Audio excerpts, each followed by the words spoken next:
Bonjour Barthélémy, bonjour à tous. Corruption au Sénégal. Sonko tient son responsable. C'est Macky, l'unique et le seul parrain du système.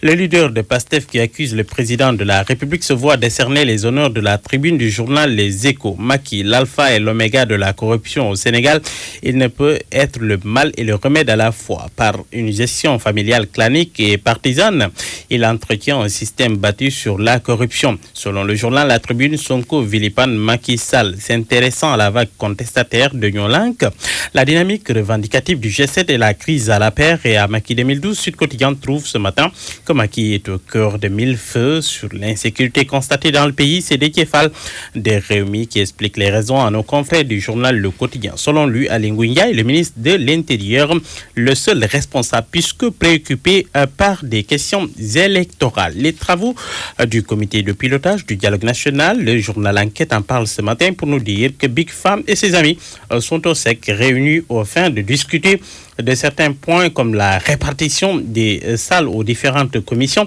Le président Famara Ibrahima Sagna a encore rappelé que le comité fera de son mieux pour dépenser le moins possible, même si l'exécution des travaux va nécessiter un certain nombre de moyens. La montée inquiétante et grandissante des agressions armées au Sénégal, le grand banditisme décentralisé, le journal Les Échos, le confrère en veut pour preuve les nombreuses agressions notées à Touba, Ndindi, Baké, la station EDK de Saint-Louis, attaquée, des Chinois cambriolés, un Américain tué atrocement à Kaolack, des gendarmes attaqués avec des coups de feu à Kenyeba.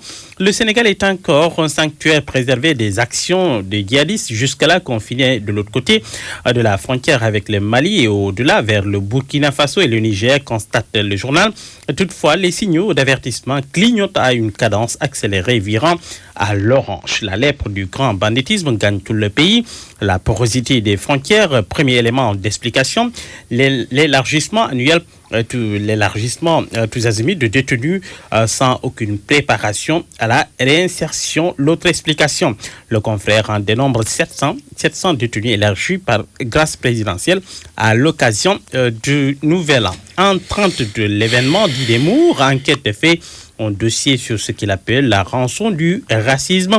Selon le journal, la commune de Richard Toll fait partie des zones nord qui abritent des réfugiés peuls négro-mauritaniens poussés à l'exil après l'éclatement de la crise sénégalo-mauritanienne en 1989.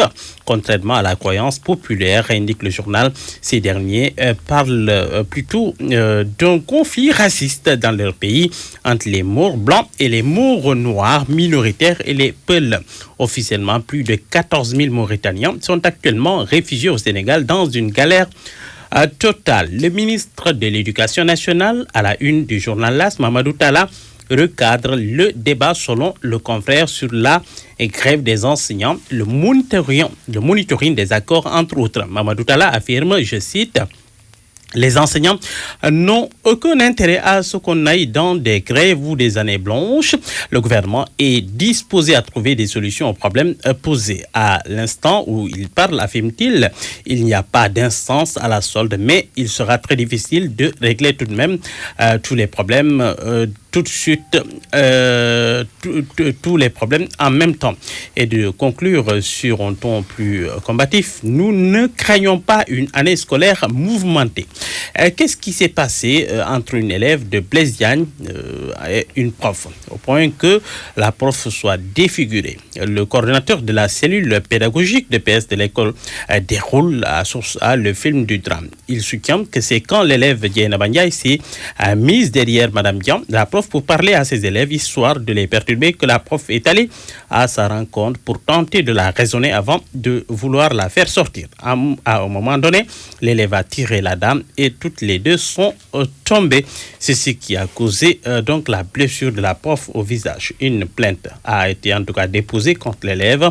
Le père de l'élève en classe de 5e conteste la version des faits de la prof. Stade Quotidien nous parle de la blessure de Sadio Mané. Le confrère nous dit que Mané devrait rater 3 matchs de semaine d'absence au minimum, un mal nécessaire avant la Ligue 1. Klopp la pression que j'ai, c'est d'avoir perdu Sadio Mané. Le journal Observateur se demande ce matin si Sadio n'a pas été victime de clope. Record, même question. Sadio, victime d'une surutilisation, à lire dans Record de ce matin.